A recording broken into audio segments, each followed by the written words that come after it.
What's going on, everybody? Welcome back to the channel, and in today's video we're going to be going over some of Reddit's true stories because, everybody knows that reality often is a lot scarier than fiction. But if you guys enjoy the video, of course, do not forget to leave a like and subscribe. But with that all said and done, let's go on to the first story.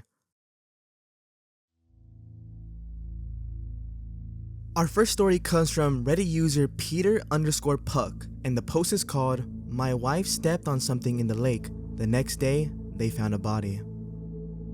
A few years ago, when my daughter was a toddler, my wife and I used to take her to a nearby lake to picnic, swim, and just unwind. It was a peaceful spot, quiet, not too crowded, the kind of place where you could easily forget about the world for a while. One afternoon, after we finished eating, my wife decided to go for a quick swim while I stayed on the beach with our daughter. I watched her wade out the water, the sun sparkling off the surface. A minute later, she suddenly stopped and turned to me, shouting something. At first, I couldn't make out what she said, but her expression was off. Then I heard her clearly. "I think I just stepped on someone's face." I froze for a second, thinking maybe she was joking, but the look on her face wasn't playful. It was pale, almost terrified. She quickly started making her way back to shore. Her legs were moving faster, like she couldn't get out the water fast enough. When she got back to me, she was visibly shaken. She said that while she was swimming, her foot brushed against something soft, and at first she thought it was a rock or some weird patch of seaweed. But when she pressed her foot down, she felt the unmistakable shape of a face beneath the water, a nose, an eye socket. She swore she felt the hollow of the eye. I considered going in to check it out, but something stopped me. The unease in my gut, maybe. We decided to pack up and leave right after that. The next day, the local news reported that a young boy who had been missing for days was found drowned in that same lake, not far from where we had been. He'd been there the whole time, just beneath the surface. Now that story right there is spooky. I already hate when I go into the lake and I feel the ground itself, or when I go into the beach and you can feel the sand underneath. God forbid seaweed passes me. Ugh, like sensations like that freak me out. So I cannot imagine stepping and feeling a human face. Dude, that is gotta be one of the scariest things possible. Now the LP does give additional information down below in the comments. This was the year 2000, a while ago. Yeah, she's fine, but I don't think she would have been fine if she had reached down, or I had found the body and put it out or something. It's a small lake, almost a pond. The police said the body was not found where we were, which was at the public swimming area. We think they were either lying to avoid alarming the public, or the body drifted. In hindsight, obviously we should have reported. We were young and silly and allowed denial to creep in on the way home. That all went away with the news story. And this is definitely not an uncommon situation. I'm sure a couple times in your life you've definitely heard about a body, washing up ashore, or even in a local lake that you live by. Things like this happen fairly frequently, and especially in a place, where you're supposed to go hang out with some of your friends, hang out with family, that kind of situation. To end up going there to have fun and then never coming back home is a terrifying concept. We even have some commenters giving their own take, but I am going to read this one comment that says, "My cousin was surfing on a beach in Brazil, and all of a sudden he felt something heavy against his body while he was in the water. It was a human body in decomposition. No eyes, no nose, and teeth all showing because his lips were gone. Terrifying." And while I'm not blaming the OP for not reporting it to the police, hopefully in a lot of these situations, people do report it to the police. That way their family of the deceased can get some sort of closure. Our next story comes from Reddit user CanRevolutionary9992, and the post is called "I was seeing a fake psychologist for years." For some context, I had a really shitty childhood. It was terrible, where I don't remember anything from birth all the way to 13 years of age. Everything I know about what happened through those years was a mixture of sparse memories, things my family have told me about myself, and police reports. One of those things I do remember, however, is this lady I called Auntie. No first name, no last name, nothing else contributing to her identification. She was just Auntie. I started seeing her when I was 7 years old, sitting in her living room as she typed everything I said down on her laptop. I had no problem with her. I saw her once every month, and she seemed gentle enough that I really thought that she was someone I could trust, so I did. 7 years later, 14 years old, I admitted to her that I tried to kill myself numerous times. It was a mixture of multiple different factors: my mother's increasing toxicity, the lack of social interaction at the time, and more importantly, I never moved on from the horrors of my childhood. Now, I was 14 years old at the time, and I was wondering why those meetings with Auntie never seemed to help me, especially to do with the fact that I begged her to tell me why I constantly wanted to die. I remember on the way to Auntie's house, I asked my mother if I could get the chance to see a different person, maybe get a different sort of help that Auntie clearly couldn't give. I was just hissed at to be quiet. Around that time, the relationship between me and my mother began to crack. My mother became a source of grief to me, and I cried about it during multiple sessions with Auntie. Auntie at the end of each session would try to defend my mother or make it seem like I'm blowing things out of proportion. I tried to come up with my own reason at the time on why she's not trying to understand things wholly, and I chalked it up to her being empathetic. Maybe being able to explain why my mother was terrible was supposed to help me embrace it in some weird way, and then more things like that seemed to happen. I admit that when I was 16 years old, I was a terrible kid. I went to parties, drank whatever was served, and definitely did not tell anyone what I was doing. But then, Auntie started to ask very specific questions, especially to the topics mentioned above. Again, I gave her the benefit of the doubt and thought that her suddenly pinpointing these things must have been the fact that, at this point, she'd known me for almost a decade. All the way into a year later, she started to bring up the parties I've gone to. In these sessions, without even bothering to hide behind questions, the relationship between me and my mother had almost completely severed, and the worst part of all, something that still affects me to this day, at the end of each session, Auntie started inviting her into the room and telling her every single thing I said. It was terrible, hearing my own words against my mother, explaining the increasing abuse that she had begun to put me through, said straight to her face as she sat next to me. My grades in school began to drop. My mother forbid me from going out, and I was completely isolated, so I tried to kill myself on my 17th birthday. I ran into my mother's room looking for something that I could overdose with, or something that could push me to the edge. I remember rummaging through everything until I walked into her closet. I had barely gone into her room. In fact, I completely forgot about the fact that she even had one of these. In my crazed state, I just remembered running into her closet and looking through every crevice. I stumbled upon a suitcase leaning against the wall under the hung up clothes. If I close my eyes, I can still imagine it. It didn't look old, so that's probably what made me decide to open it up. When I did, all I saw was a shit ton of papers. The surprise of seeing so much snapped me out of the state I was in, and I recall sitting cross-legged on the floor, wondering what the fuck these papers were. After a while of reading, I realized that these were transcripts of Auntie's and I's session, literally dating all the way back to some of the first sessions that I did. I remember feeling sick, feeling so sick. I at least had enough sense to steal a few of the earlier papers to make it less noticeable. Reading through those transcripts just filled me up with more and more bitter questions, and I decided that night that I would kill myself after I figured out what was going on. I was on a time crunch, feeling stressed because I really only had a year left to figure out what the hell was going on before I was faced with a looming threat of being kicked out as soon as I turned 18. I started to pay way more attention in our sessions, looking around our house whenever I got the chance to, looking for some indicators that could tell me who this psychologist really was. I started asking my mother more and more questions about Auntie. She kept deflecting, repeating the same fact: she was a psychologist. That's until I did something that literally almost ruined the rest of my life. I decided to steal my mother's phone. It seemed like a small thing now, but then it was really life or death. My mother was in the shower, and I had already picked out all the stuff I needed to be out for a few hours, maybe even for a few nights somewhere. As soon as I heard the door lock, I swiped my mother's phone and bolted out the house. I didn't even look at a damn thing until I was on the bus. I remember looking through my mother's messages first. I knew I found Auntie when I stumbled across an unfamiliar name. Even better when the messages clearly showed when my mother booked appointments. I scrolled for a while, enough for the bus to get me to a safe place. But even as I walked off the bus and years of texts were reading, nothing incriminating had shown itself. I then looked through my mom's call logs, and I saw the fact that they called extremely often. I was an idiot. Whatever was going on happened on calls instead of messages, which is smart. I'll give them credit where credit is due. But it still didn't get me anything. I found a place to sit at on the side of the road, and I continued my search. I looked through my mother's social medias, and when I tried searching up Auntie's name, nothing came up. I generally felt all hope leave my body then, and sometimes now I swear I can still feel that same sick feeling as I felt then. I almost gave up. Almost. Every day I thank myself for mindlessly swiping through my mother's followers because I found her. Her account name didn't even have her real name, some weird fake one. but when I clicked on her profile, it was most definitely her. She posted some photos of my mother's friends, and I scrolled for a while down her page until I saw a photo that I posted of herself and my mother years ago. They have literally been friends even before I was born. I felt sick, betrayed, and a bit relieved now that I know what the hell was going on.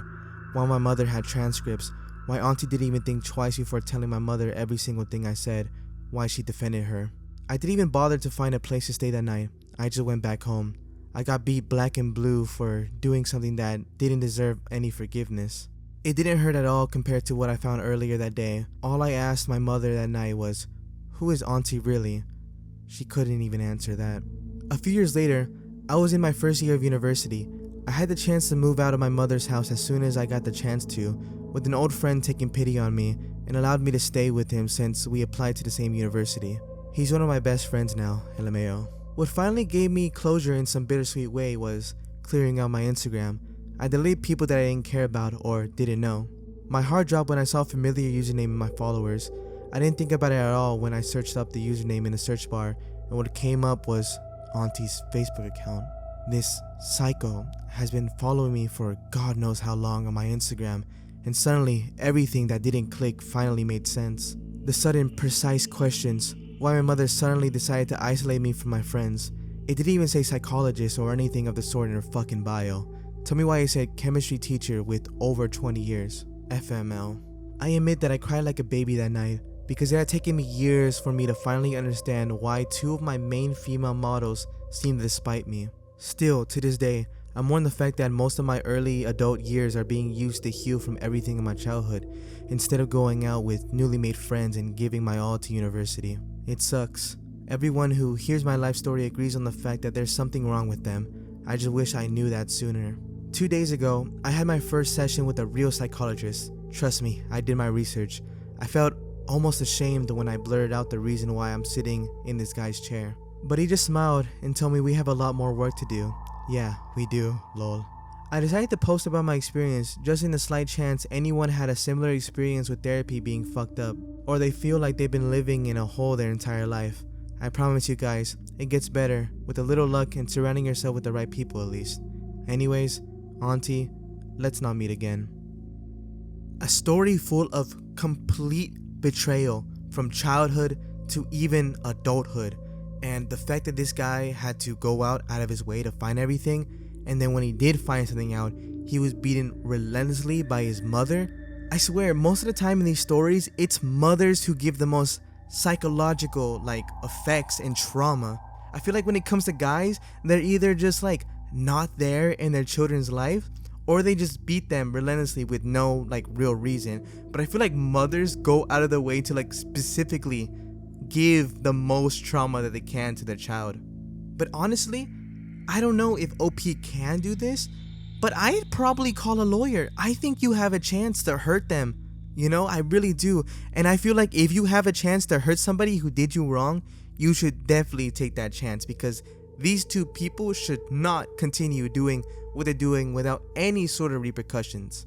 I'm 100% certain that the mother is a narcissist who literally just spent her entire life just figuring out the ins and outs of her son's life just to make it hurt all the more. But I think I said everything I had to say. Let's go ahead and go on to the next story. Our next Reddit story comes from a deleted user titled, "I went to a serial killer's lair." Hello Redditors, here's a story I have never told anyone, partly because the elements of the story are just not appropriate in most social situations. As a result, I've locked this away in my memory and I rarely think about it. Fair warning, this story does involve some sketchy sexual situations, but does not describe any actual sexual acts. As another disclaimer, I am completely aware that this story involves me being very stupid and careless. I'm not going to inject these acknowledgements into the story, but rest assured that in hindsight, I am very aware of my foolishness that took place, and I just don't need to be chided on that topic. Now, where to begin? The year was approximately 1998 to 1999. I was a young gay man in my early 20s, living in a medium-sized city in Midwestern US. This is sort of an in-between transitional time for gay people, where in most populous areas we had enough respect to live openly, but there were still plenty of people who did not like us. This is well before the invention of smartphones, and the internet was still in its early stages of mass adaptation. There were large communities online, but it was still not yet at that point where most Americans were online. Online socialization consisted of chat rooms hosted by various services like AOL, Yahoo, or IRC servers, and message boards were still in use by large numbers of people. For gay men at that time, it was nothing short of revolutionary. Prior to the internet and to broader cultural changes, gay men had been stuck looking for fun in secretive and/or shady places due to the inability to freely express ourselves. In the 90s, it was still somewhat risky, but the internet offered a way to talk freely and relatively anonymously, without the risk of being outed or worse. For this reason, it really took off in the gay communities, and gay men were a very large part of the user base for these social platforms. It was suddenly very easy and relatively safe to find dates, friends, or just and it quickly became the norm for a lot of gay men.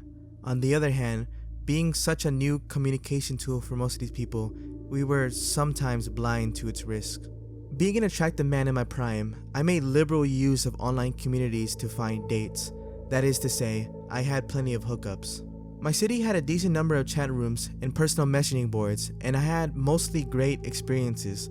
I met the typical assortment of good guys, closeted cases, and weirdos that you'd expect. I wasn't an absolute hoe by most standards, but suffice to say that a cute gay guy at that time could generally have a lot more dates than your typical straight person, lol. At some point during this time, I had a brief chat on a messaging board with a guy from my city. I forgot his screen name. It had been over 20 years, so let's call him Slim Guy 65. This back and forth had happened on a general thread in the gay section, not in private messages, so it was visible to anyone who chose to read that thread. Nothing had come out of it, but a week later, I received an email from an unrecognizable address. This email basically said, "Hey, I'm not gay, and I don't agree with the gay lifestyle. I'm here because my friend met this Slim Guy 65 person from this messaging board, and this guy really hurt him. I don't want this to happen to anybody else. My friend tried to tell the police, but they won't do anything. I see you were talking to Slim Guy 65, so just be careful and stay away from him." Okay, that's strange. What does this person mean by really hurt him? Was his heart broken? Did he get beat up or verbally abused or what? I responded to this email asking for a clarification on what exactly happened. I never received a response. I was slightly weirded out by it, but on the other hand, it was an anonymous email from someone who doesn't respond, and it was vague about its warnings. This could be anything. It could be a disgruntled ex trying to mess with this guy. It could be a real warning about someone gay bashing. It could be someone trolling who doesn't have anything to do with anyone. I kept it in the back of my mind, but pretty much shrugged it off. Several weeks later, I had a weekend off of work and decided to take to the internet to fish for some D, as was my custom.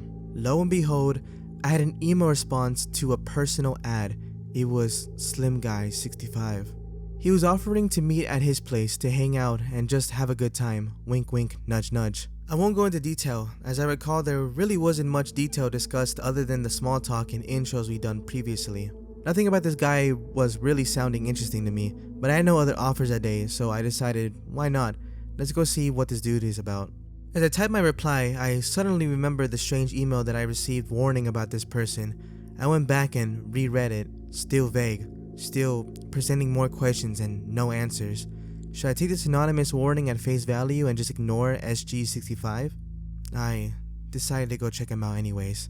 His address was on a rather busy street in the middle of a dense residential area, not some shack out in the woods, and I can handle myself. If he's weird, I can just fuck out of there. Before long, I arrived at the house at the agreed time. It was a duplex style house with one apartment on the ground floor and one on the second floor, part of the row of several identical duplexes. It was in the middle of the afternoon. There were plenty of traffic on the street and the occasional person out on the porch or in their backyard. I pulled up the driveway to the parking area behind the house, got out, and knocked on the door. The guy that answered was a pretty normal, kind of mousy looking man, probably in his 40s. Slight, slim built, soft spoken, looked like any other guy working in an office cubicle somewhere. Not really my type, but honestly my curiosity was piqued and I had nothing better to do, so I stepped inside to take a look and gauge the situation, with the warning email fresh in my mind. I stepped into the back door, into the kitchen. It was very clean and there was nothing out on the counter, and no tables and chairs or anything. That is to say, it did not look like someone was living there. It had been kept up and cleaned, but it looked empty. Looking out into the apartment, I can see that it was not set up as a living space. A large window with a sliding glass was between the kitchen and the living room, and I could see what looked like a large table out in the living room area. SG65 says something like, "This isn't where I live. A friend of mine used to run a doctor's office here. I maintain the building for him. It's private though. We have the place to ourselves." Weird. Okay.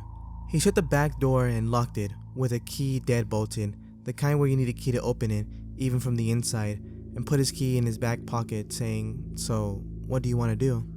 At this point, my dangerous senses spiked. This is not a normal home, and why is he locking the door like that? It's not necessarily suspect.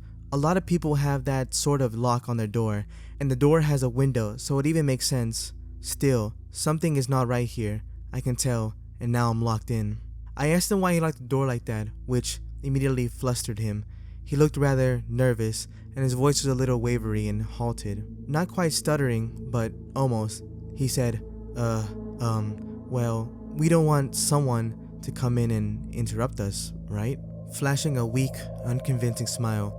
His demeanor and body language were all I needed to confirm that this guy was up to no good, or at least there was something he was hiding.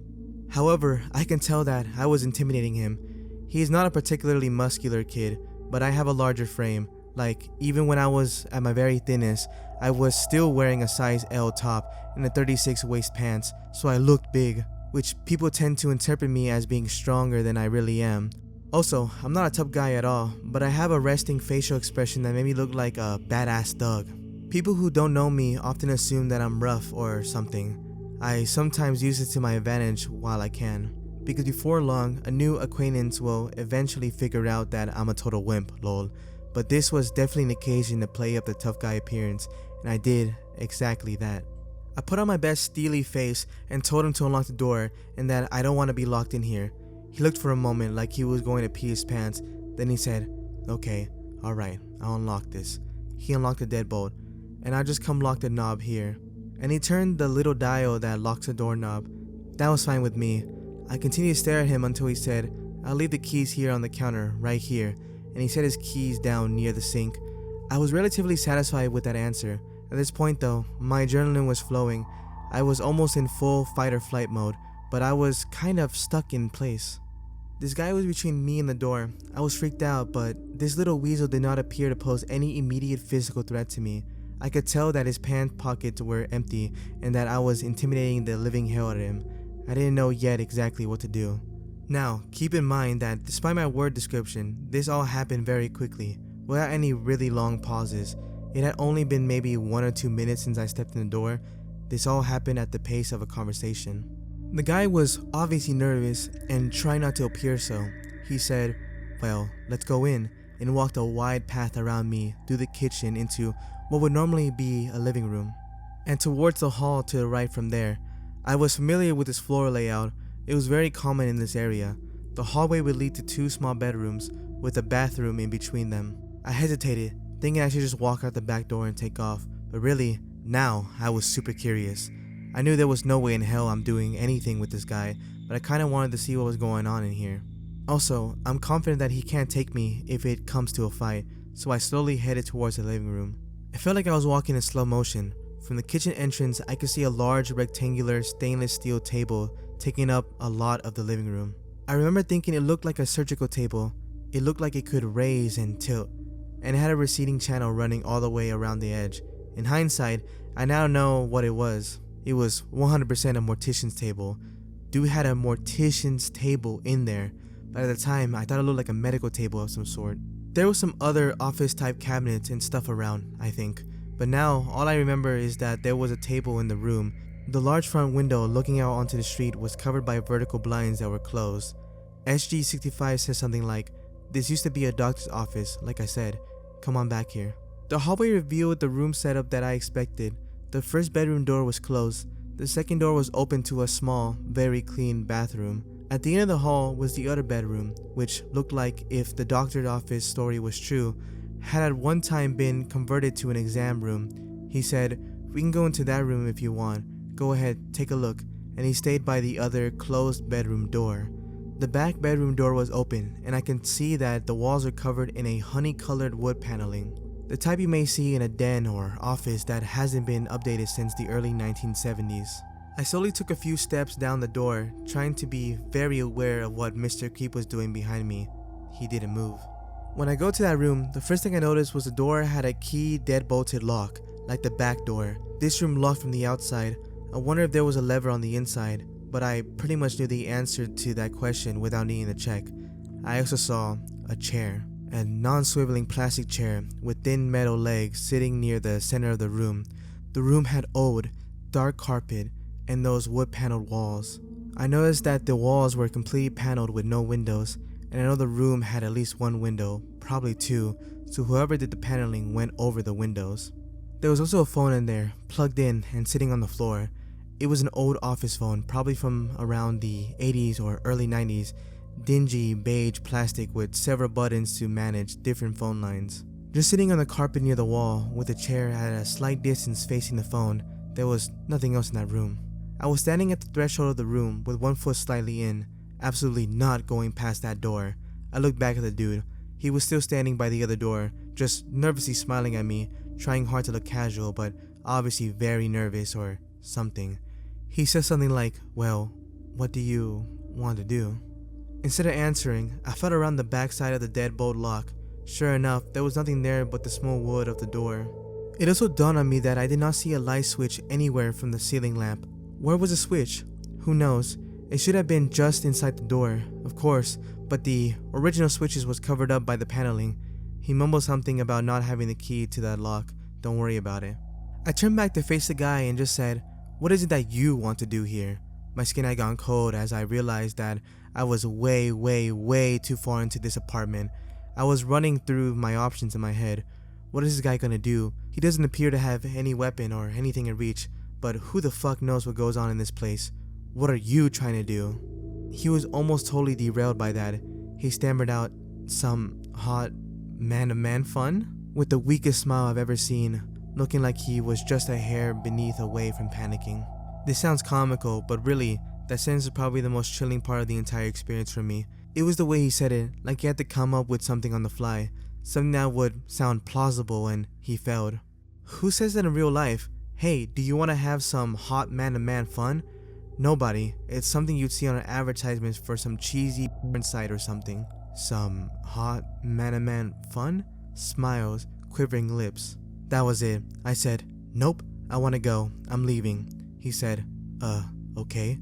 I quickly walked past him as he flattened himself against the wall to avoid me, and noped right out through the living room dissection area and through the kitchen to the back door, which was thankfully still not dead-bolted. The keys were still on the counter. I let myself out through the door and didn't bother closing that. As I saw him slowly coming to the door behind me, I deliberately walked, not ran, to my car.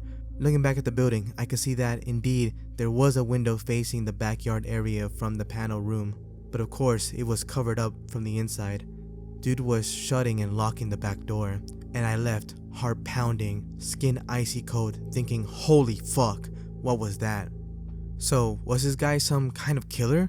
Or was he just an awkward, closeted gay guy with access to a sterile-looking apartment with an autopsy/mortuary table and a windowless room that locks from the outside with a chair and a phone with no light switch? It's clear to me that the poor soul who walked into that room gets locked in. He probably shuts off the light from somewhere and calls the phone. Other than that, it's anyone's guess what happens. I assume the friend of the judgmental person who emailed me must have been some kid that got locked in for whatever game ensued. Driving home, at first I thought, of course, I had to call the police and tell them what's in that place, but thinking it through, I realized I didn't have any crime to tell them about. I went to meet a man for casual, and what? He has a room with a chair in it? He has, as I thought at the time, an exam table? The police aren't going to do anything with that story. The guy didn't touch me or do anything to me, and I left. I considered calling an anonymous tip line, but again, what exactly would I report? There was no actionable crime. Also, keep in mind that at the time, while the local police in the city were pretty decent, they weren't especially interested in getting involved with helping the gays. They'd prosecute actual crimes if it was cut and dry, but I'd heard plenty of accounts of them not choosing to follow up on cases where there were not an easy arrest to be made. I decided not to report anything because nothing would come of it except drawing unwanted attention to myself. Even in retrospect, I think it was probably the most rational choice to make. If this happened today in 2020, the law enforcement would probably be a lot more interested in it, but back then, not so much, so live and learn. I still drove past that house once in a while in the normal course of my life for several years, and I paid attention to how it looked. Then eventually the blinds were down and there were decorative curtains in the window, so I assumed the place was eventually sold to someone who actually lived in it. Around 2002, maybe 2003, there was a murder of a young guy in the news. He'd been found in the next state, which borders on my city, so it's not very far away. I recognized the guy from the gay community, but didn't know him personally. A friend mentioned to me something about the local serial killer. I said, "What?" He explained that a few young men have gone missing over the past year, each after being at one specific dive bar and each being found several miles to the north past the state line and out in the country. The case on the news matched up with that MO. My friend told me that the young gay guy had been at the bar and left with someone the night that he disappeared. The news report didn't mention anything about a gay bar or similar recent cases, of course. I had to wonder if my acquaintance from the internet had anything to do with it. The location of the murders apparently was nowhere near the duplex, at least according to the story I was told. I never heard of a resolution to that murder on the news or any official mention of a suspected serial killer other than some gossip, so that happened. You definitely made the right decision to nope the hell out of there. I mean, best case scenario, this is an awkward gay guy who just happens to have a place like this, and the worst case scenario is a complete serial killer, so noping out of there was definitely the best case. Especially back in the 90s, you know what I mean? You had a lot of serial killers who would specifically target people of the gay community, so this isn't too out of the ordinary. But I hope that eventually someday that case can be solved at the end, because you've definitely heard of some stories that have gone on for 20-30 years that eventually get resolved in the end. So hopefully this is one of those situations, and hopefully no killings were happening at all, because that's probably for the best. This next story comes from Reddit user Revenant10-15, and the post is called "And Then I Looked Up." I'm a police officer, verified on r/protect and serve, in the southern US in a suburban department of about 100 sworn officers. I work in a college town. I've been on about 10 years now, made sergeant 4 years ago, but at the time of this story, I was just 2 years on, working night shift patrol. I've been lucky that not a lot has affected me, mentally anyways, during my career. I don't have kids. That's how it gets you usually. You can build all the mental walls you want, but when you have an emotional connection with your kids and seeing something happening to a kid, the wall means nothing. Anyways, this one stuck with me. Still makes my hair stand on end, especially when it rains. It was September, just after midnight. I got put on a call of shots fired. Now, normally these calls turn out to be either fireworks or perhaps a car backfiring, but mostly fireworks. So unless you get multiple calls on it, or a confirmed gunman, or someone confirmed wounded, we just send one unit. That night, it was me. The shots fired was reported around a college football stadium. This was during football season, so there were a bunch of really big white tents set up all around the parking lots for tailgaters. I notified dispatch that I was on scene and started rolling through the parking lot, casting my lights here and there. It was raining pretty heavily and hard to see. About halfway through the lot, my spotlight illuminated the silhouette of a man sitting in a folded chair under one of those big tents. I pulled closer and lit him up and notified dispatch that I was out with one in the parking lot. His back was to me. He appeared to be hunched forward, as if his elbows were on his knees and his head leaning forward. I walked towards him and started calling out to him. Can't remember exactly what I said, but something like, "Hey man, you okay? You hear anything strange? Can you come talk to me?" He didn't move or answer. As I drew closer, I lit him up with my flashlight. I then noticed the outline of a shotgun on the pavement next to him. Combined with him not answering and the nature of the call, it was enough for me to break leather and have dispatch hold the channel. I kept calling to him as I approached, asking him to show me his hands, etc. 30 feet, 20 feet, 10 feet. My handgun, Glock Model 22, had a Streamlight TLR-1 light on it, so I had him lit up. 6 feet, under the tent with him. 5 feet, 4 feet. I close on him, come around to the front. Shotgun are difficult. Often, they put the barrel under their chin. The blast from the barrel will blow the gun out from under their chin before the shot ever hits them. There was a guy in my hometown that succeeded in a shotgun suicide, only because he did it in front of a pond. Put the barrel under his chin, pulled the trigger, only managed to blow his face off.